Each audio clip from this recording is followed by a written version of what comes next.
This is a video that I've been dodging, but eventually I need to tell my story and how I became a grieving daughter.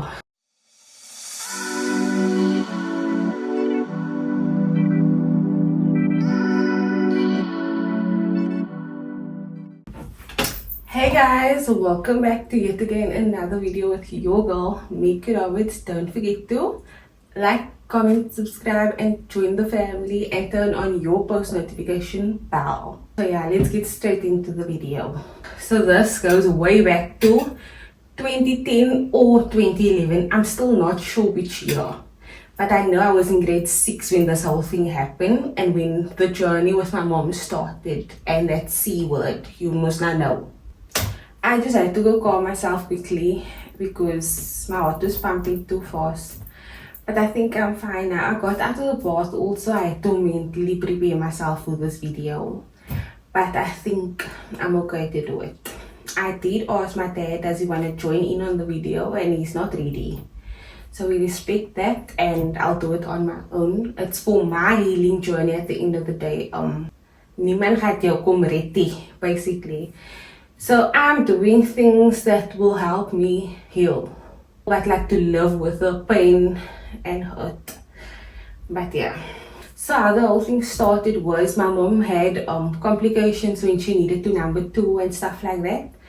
And it would also like normally bleed and stuff. So she went to go see the doctor, and then the doctor immediately booked her for operation. Also told her she had to wait a year longer. She would no longer be with us. The operation was basically successful.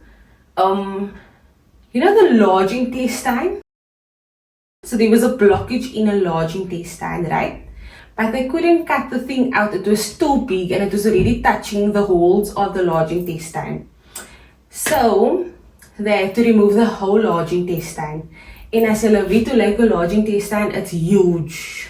She basically lived without a large intestine from 2010-2011 up until the day she passed away, which was the 19th of July 2025.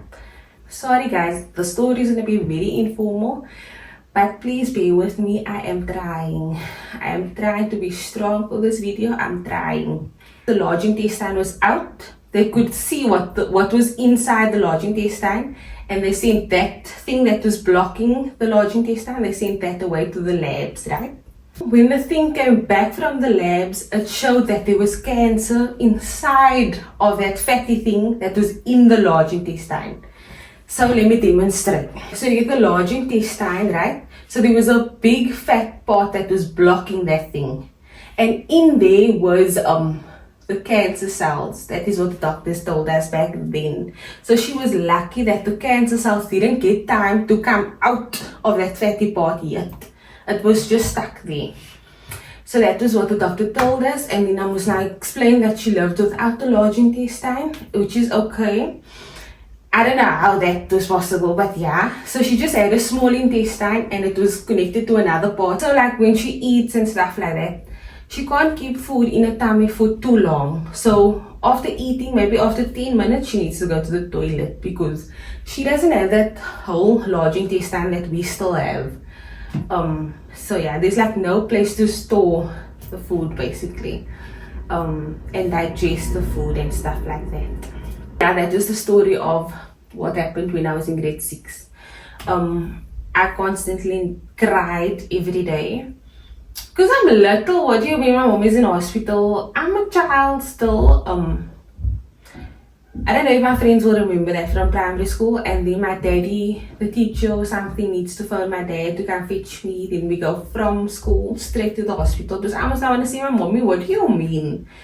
I'm still young, I don't fully understand and stuff like that. So I am kind of grateful because I could have lost my mom when I was in grade 6, but God spared her so that I could be independent. I am able to stand on my own feet.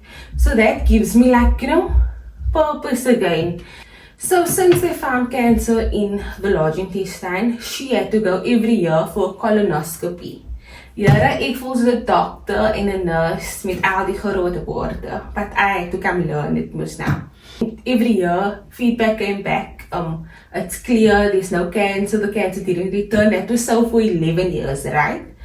Then with the COVID, the hospitals were way too full. They're not going to deal with someone with a regular appointment. They're going to deal with someone that actually has COVID right now. She started having pain again and stuff like that. She eventually went and stuff. Cancer came back now and it's now in the home, right? So she has another operation and then they remove the womb.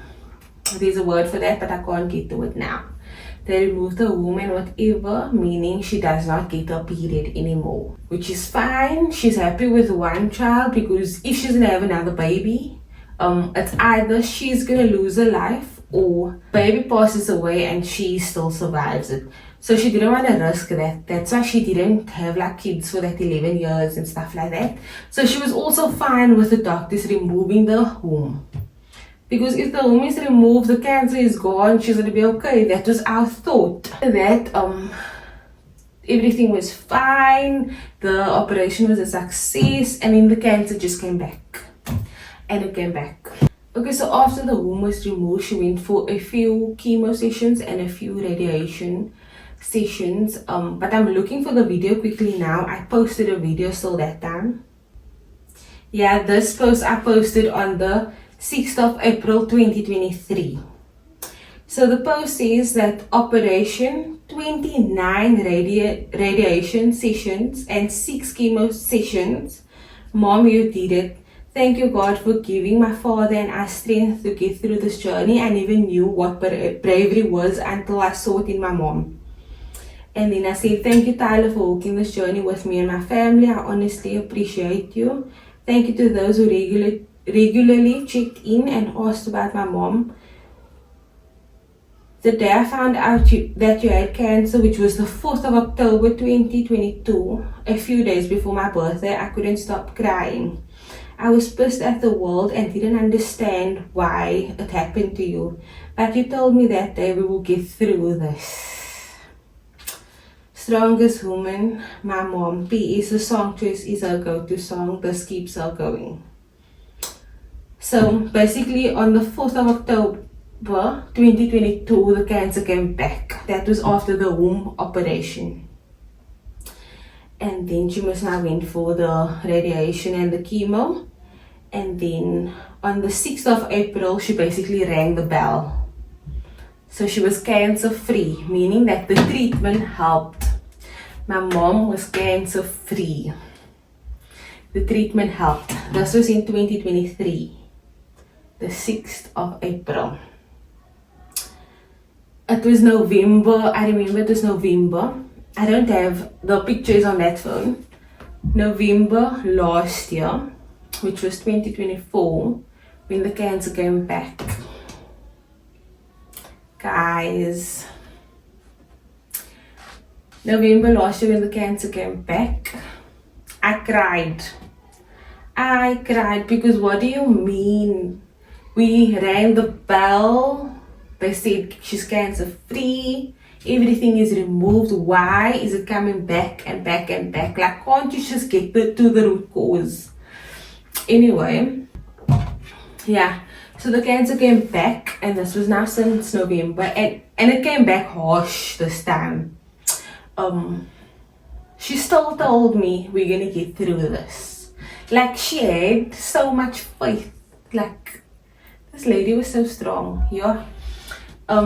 So I was at ease because she told me we're gonna get through this. So I put myself at ease, and that's when I hosted Christmas last year, because my mom started not like standing in the kitchen and stuff like that. So it was always me and my dad in the kitchen, me and my dad and stuff like that. So then I thought, okay, I can't expect my dad to like make a Christmas lunch and whatever. My mommy was unable to. And then I was now stood right for last year. And that was our last Christmas together. Yeah. Okay, so it was a whole back and forth journey. And it was always me and my dad with her for hospital appointments and stuff like that. If my dad can't make it, then I'm there. If I can't make it, then he's there. But majority, I would say 80% of the time, it was me and him together. So she really had a good support system. So yeah. So when we found out in November 2024, the cancer came back for the third time. This time it was by the spine and like other important organs. So like it was a big risk to do the operation. And this time she's at Kingsbury because they work with like your arteries and your veins and stuff like that. So like it's risky. It was a very long operation, yeah. That day I was panicking galore. So whenever my mom goes into an operation, I can't focus. I switch off from the world. Anyway, and then that operation was unsuccessful. They couldn't get the full tumor because it's touching stuff that could go very wrong and stuff like that. That's when they tried the 2 sets of chemo, and then on the 11th of July they were going to try the 3rd set of chemo. Then the doctor told us, okay, let's try radiation so that we can burn that specific area. And I think that's where the whole thing started. But she still had hope for my mommy to try a 3rd set of chemo. Like she was just pushing options, but it's almost like she's running out of ideas on treatments basically. There was another treatment that you said that could possibly cure my mom, but it's also not guaranteed, and it costed what, 2 million. En waar gaat ons 2 million kry? It was immunotherapy. So they decided that they're not gonna do that and whatever. They're gonna try with the options that we can afford. And I never understood why my dad was getting so upset with the doctor when we do like consultations and stuff like that. Like he would literally wanna the lady, but my mommy tried to calm him and I also tried to calm him and stuff like that, because my mom had lots of faith in the doctor, like the doctor knows what she's doing and stuff like that.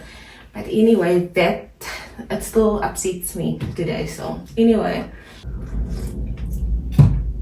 okay, so the day we had to see the doctor and they were gonna try the 3rd set of chemo. That was the 11th of July 2025. And bear in mind, her birthday was a few days ago on the 1st of July 2025, and we celebrated the birthday the 4th of July, the Friday.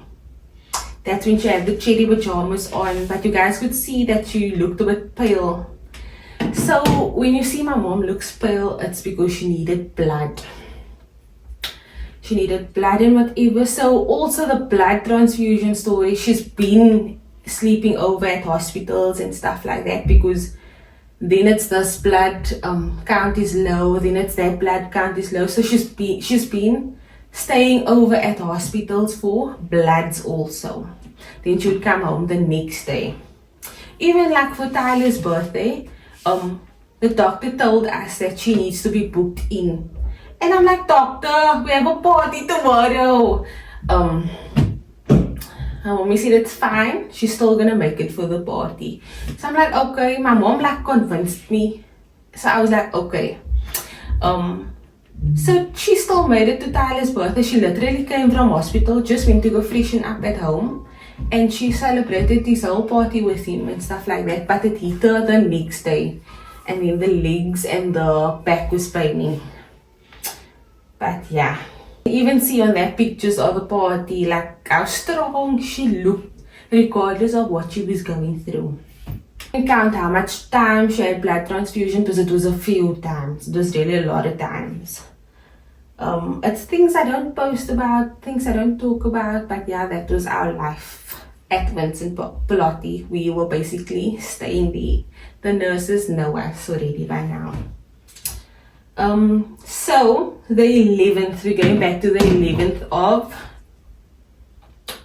July. This is a week after the party.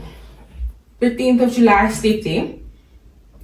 And also, let me just say this. I basically did not have a life. But I would do it over and over again for my mother. So I would come home at 10, 11 o'clock during the week, and then I still need to gather myself ready for the next day, which is work and stuff like that. So it was a back and forth, back and forth. I came home every day so late. I would video call either Tyler or my friends when I need to drive from my mommy them home and stuff like that.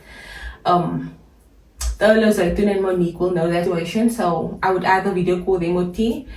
But yeah, that was my life. The only time I actually went out, or not went out, like did grocery shopping or had to do something, is if there's somebody by my mommy, which was basically just weekends and stuff like that, because everyone is working during the week. The Sunday, the 6th of July, now, she told me she fell in the bathroom.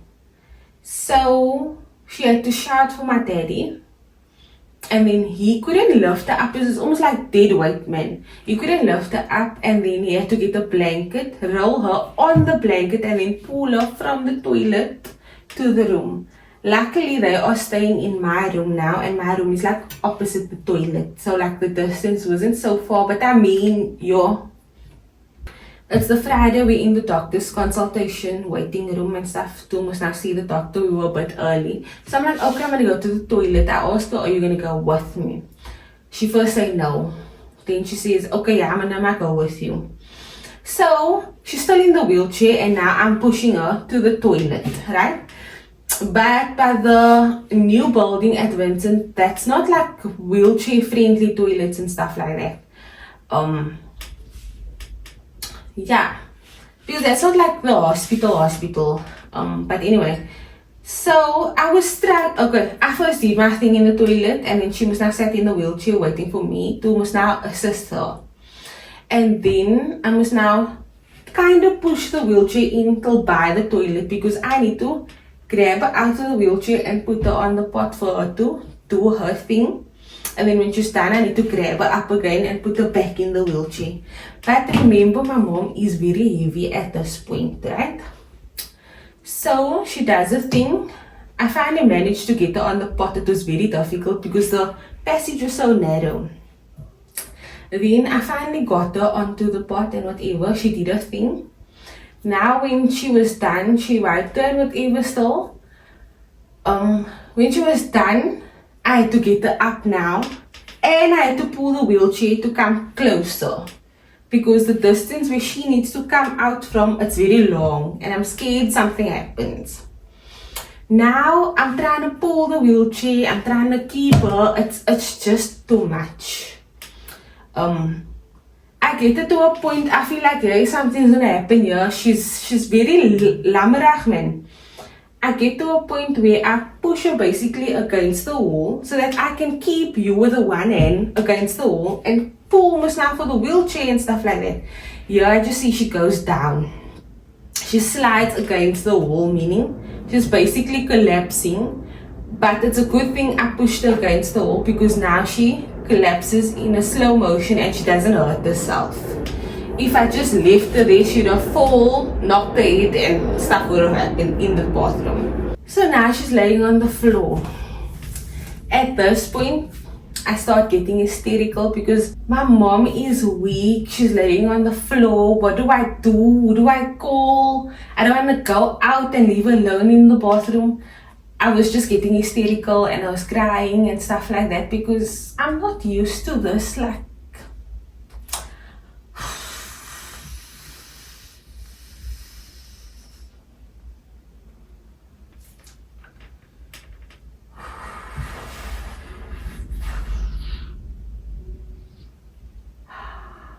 just hold on. Phew. I said I'm not gonna cry, but I'm just letting it go and allowing myself to feel what I need to feel. Anyway, she still tells me, call your dad. I'm thinking, I don't know what to do. I just call my dad and whatever. He was now sitting in the waiting room by the doctor. I tell him, you need to come here or you need to call a nurse. No, I told him you need to call a nurse. That is what I remember. And she's like, no, I told you call him to come till here. So he fetched a nurse and whatever, and now the nurse is helping me to help my mommy on the wheelchair. Me and her is basically struggling to get my mom on the wheelchair so that we can push her out of the bathroom and onto a hospital bed most now. Right guys, my heart is pumping. Now we're struggling whole time and my mom is just collapsing, and she's just collapsing in the toilet while me and the nurses was not trying two people and we are still struggling. And then we eventually got her onto the wheelchair and we pushed her out, and that's when they put her on the hospital bed and whatever. Bear in mind, we thought that the collapsing happened because she needed blood transfusion also, because they came back saying that the blood counts is again low. So we're like, okay, it's just a normal blood transfusion and then my mommy will be back and up again was now. Yeah. So she had 3 packets of blood. They somehow admitted my mom to hospital. So I thought she was going to overnight and come home this Saturday like normal, before they're going to start with chemo like later in the week and stuff like that. Because if she needs blood, they put the treatment on hold. And then they first sort the blood out and then they start the treatments again. So I thought that was what was going to happen.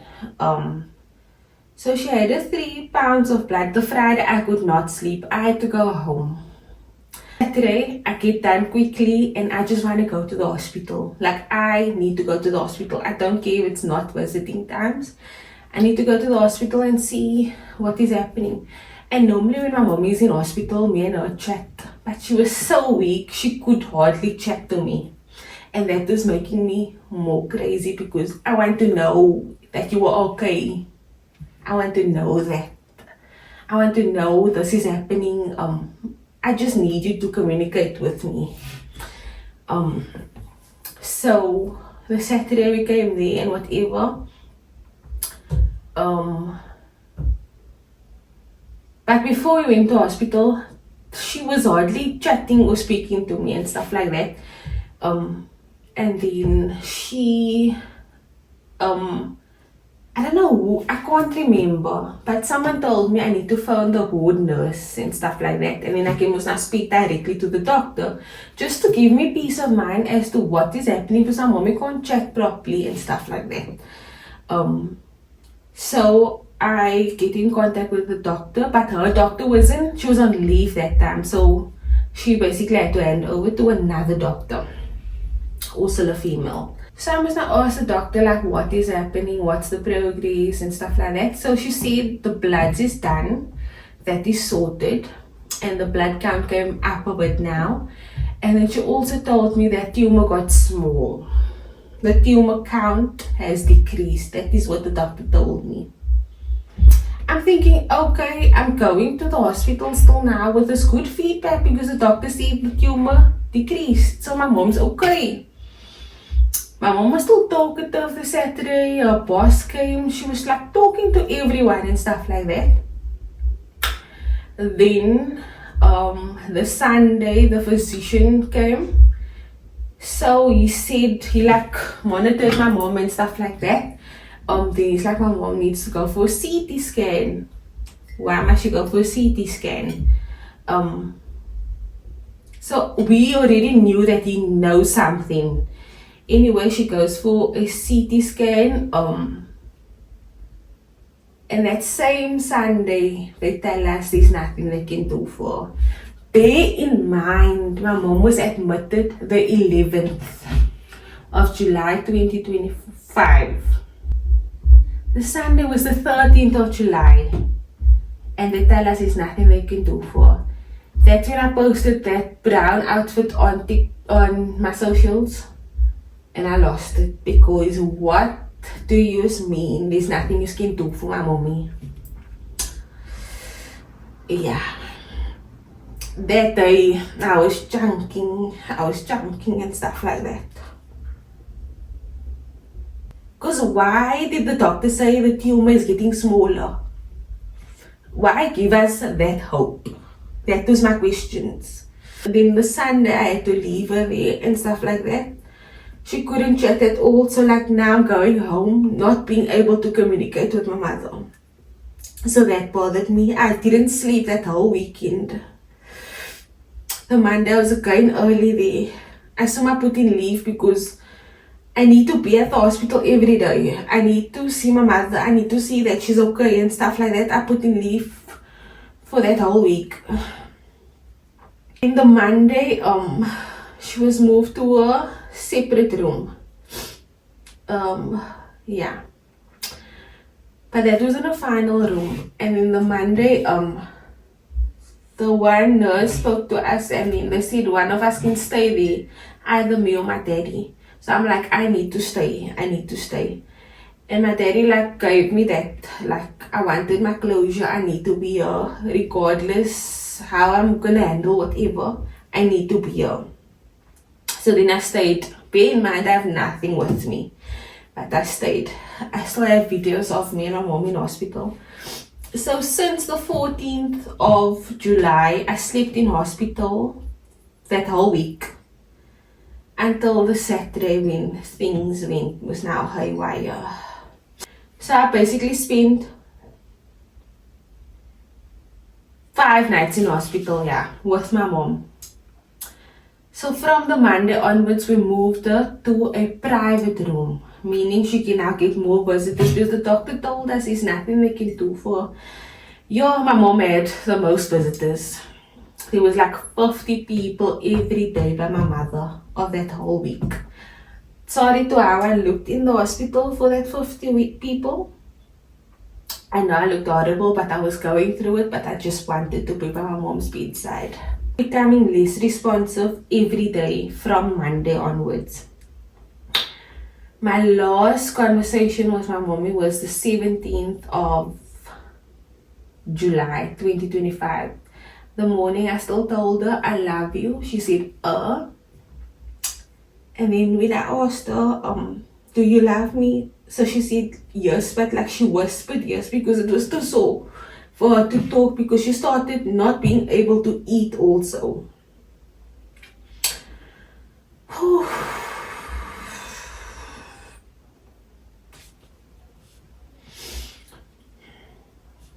The Friday I just let her sleep because like she's breathing like heavy, not heavy but like loud and stuff like that, and it sounds nice, so I didn't want her like to wake up and force her to talk to me and stuff like that. So I just let her be. That is a Friday.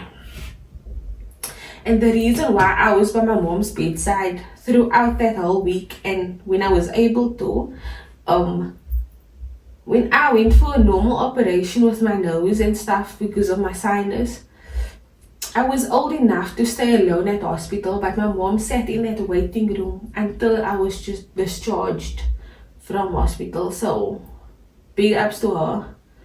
That is why I needed to be by her bedside. So she was on a nappy and stuff like that. So when the nurses cleans her and stuff like that, I need to basically just step aside for a moment. But then she told the one nurse, no, you need to go. My daughter must come stand here. So imagine my mom calls for me and I'm not there. So that's why I made sure I'm there all the time.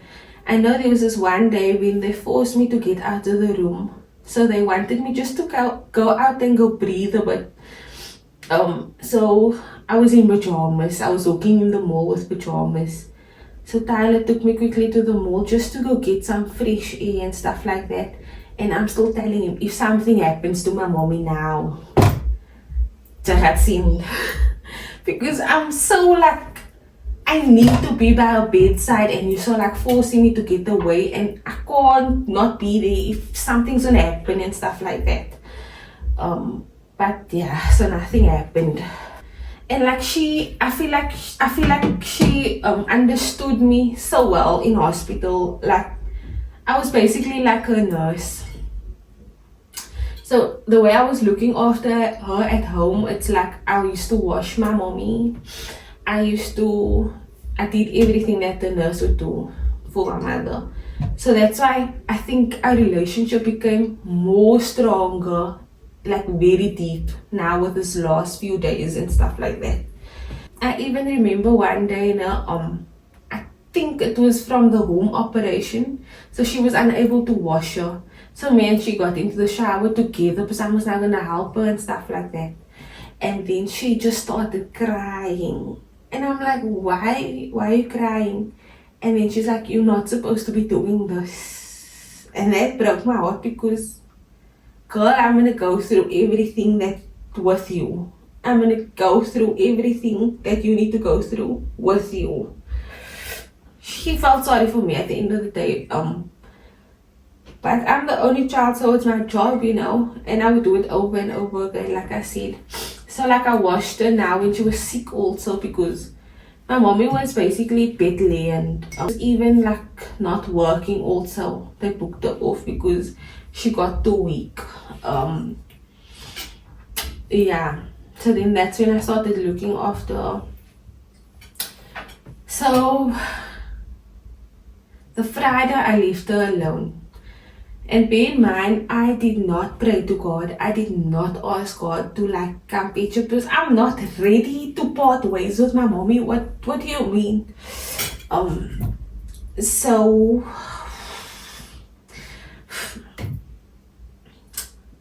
I'm not ready to part ways with my mommy. And then my dad had to speak to me. A lot of people had to speak to me to tell my mommy, it's okay. I must like let her go and stuff like that. And my dad convinced me that like we're gonna be okay, but my mom's suffering and stuff like that. And she was holding on so much for me. So that week in hospital, I had to tell her it's okay. And it's like she never wanted to hear that. Like we would have normal conversations, like you know, the mini conversations. And then when I tell her it's okay, you can go, then she blocks me out. She didn't want to hear that. I remember this one day also, she was on a nappy and she really couldn't walk. But she told the nurses and she told me to lower the bed and stuff like that. She wants to get up, she wants to walk and stuff like that. And I'm telling her, you can't walk, you're too weak. To a point where I had to ask the nurse to tell her she can't walk, she can't get up.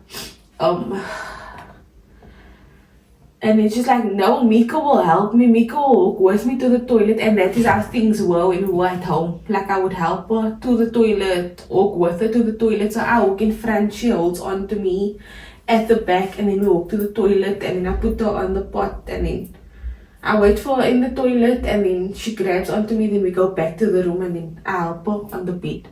So she was so used to that, to a point where she wanted to do that at hospital also, but she was just too weak. And then she still told me and my dad, by julle verstaan nie.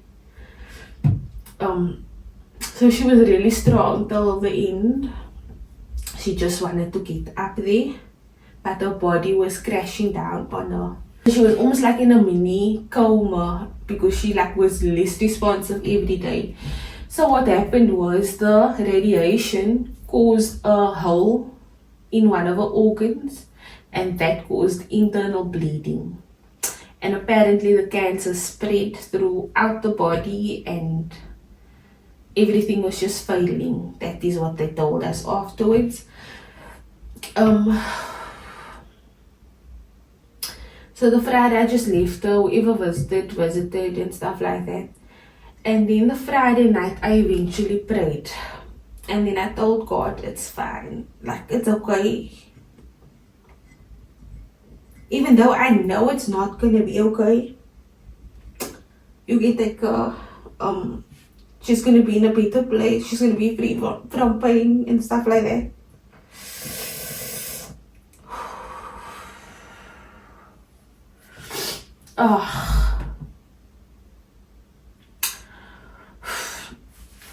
So yeah, I just like convinced God it's fine, even though it's not fine. I'm not gonna be okay.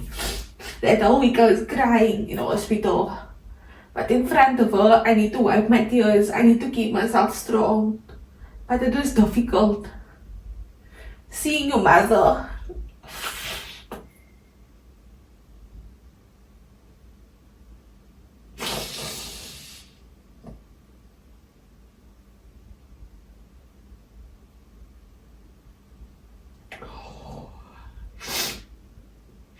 Seeing your mother go from being the strong person to being so weak, to not being able to respond to you.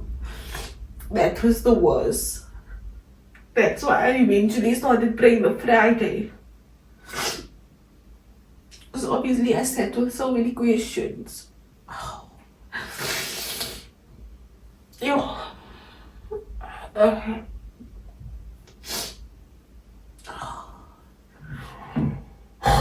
And then the Saturday, remember my mom made this loud sound because she can't eat. So her throat is sore and all the swallowing sits here, so like it's a loud sound. So throughout the night they had to like suck her out with that pipes and stuff. And then remember I was not praying to God, it's fine. And then the Saturday morning I woke up, I didn't hear the sound. I just hear her breathing. She breathes and then it's a pause for a long time and then she breathes out again. Remember I'm sitting on my sleeper couch basically that I had in hospital and I'm watching my mom because I like just had a mini sleep and then I woke up. So she breathes and then it goes quiet for a while. Whole time breathes and then goes quiet for a while and eventually it went quiet and I'm watching everything and I asked God, I need to witness it. I want my clarity. I want to be here. And I think He gave that to me. I called the nurse. I'm still calm at this point because I call the nurse. I tell her I think it happened and whatever. She puts that thingy on and she must now come checks for heartbeat and she also finds no heartbeat, but she calls the trauma doctor must now to just come double check must now and stuff like that. But while she's calling the trauma doctor, I'm telling myself, Mika, you need to get into the shower and just freshen up because if people's gonna find out whatever happened just happened now, the room is gonna be filled with people. So I did that while the doctor was busy doing his checks, was like clothes off and stuff like that. I hopped into the shower, I got dressed and whatever. Because this time I must not have clothes at the hospital. It was just a Monday night, I had nothing, but from the Tuesday onwards I had like clothes and stuff. I even had her pajamas on because I packed extra pajamas for her. So I put on that leopard pajamas of her. And then she told me in the hospital still, hi, you like mooi. My hair is staan and stuff like that. But I was now wearing the pajamas. And as I say for my, hi, you like mooi. So I'm like, thank you God, it's your pajamas. So I come out of the shower, the trauma doctor then speaks to me and he tells me that my mom has passed away. I'm still calm at this point. I'm still calm. I'm saying, okay, it's fine.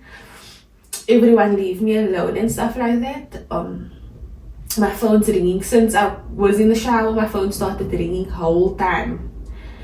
And at this point, it's my dad calling me the whole time. And I'm putting off the phone because what do I tell my dad? How do I tell my dad? I'm putting the phone off the whole time. If you know, like, spiritually and stuff like that. So she basically went to him in a vision and she told him, bye my sweetheart. Because that is what she called him in hospital. So when he saw that image, he immediately phoned me because then he immediately knew what was happening. But he just wanted me to confirm it. And I was not about to confirm it with him. So I put off the phone the whole time because I'm not going to be able to tell him what happened and stuff like that. And then the nurse that's been there since the Friday, she comes in and she must now comfort me and stuff like that. And I'm telling her my dad's phoning me the whole time. Like, what do I say? So she takes my phone and then she walks out. And then she goes speaks to my dad. And with that, I take my chair and I go sit right next to my mom. And then, then I lost it. Because then it hit me like, oh, mom actually passed away and stuff like that.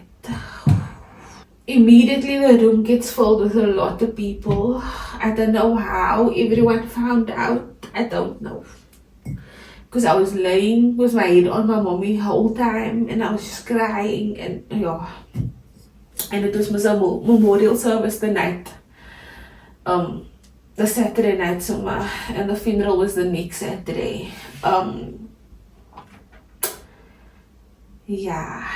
So everyone was in the room, everyone got to say goodbye, and then the F-Bob guy must now came and stuff like that. So I thought he was gonna like put my mom in the plastic bag while I'm in the room. But he said we must all get out, meaning me and my dad. me and my dad must not get out also, and I wanted to see everything until the end, but I think the plastic bag situation would have break me more. But you know what was so, I think that was a very nice moment. My mom made a straight face when she passed away, like she looked like she was sleeping normal. But when it was time for me and my dad to greet her, and I'm not mad because my dad also saw it, so she had a smile on her face, almost like she's like saying proper goodbye to us. She really had a smile on her face. My dad saw it too. And then I took out of the room. Bear in mind, everyone is standing in the passage. There's a lot of people. The first person I could grab by the door was Tyler, and I just lost it. Because now me and my dad is walking out of the room, and like the reality is starting to kick in, kind of like this is the end. I need to let my mom go, and I'm not ready for that. And then I was shouting. I still posted a video on TikTok saying this is how I sounded, and if you ask whoever was in that passage, that is how I sounded. I was screaming.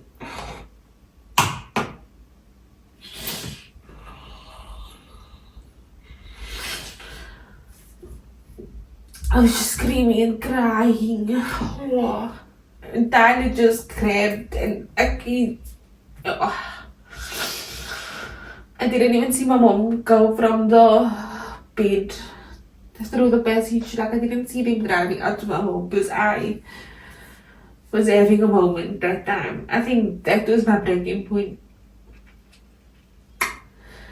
So yeah, that's how I became a grieving daughter. I don't think reality kicked in yet. That is probably why I'm still kind of strong. But I really do fear the day when reality does kick in, because and I don't wish this upon anybody. Still feel like my mom was too young, but God's plans, and yeah, I'm not angry. It's just I would have wanted more time with my mom. Like to one day witness the grandkids, witness me getting married one day. But God's plans, I guess. Yeah. Bye guys, I can't.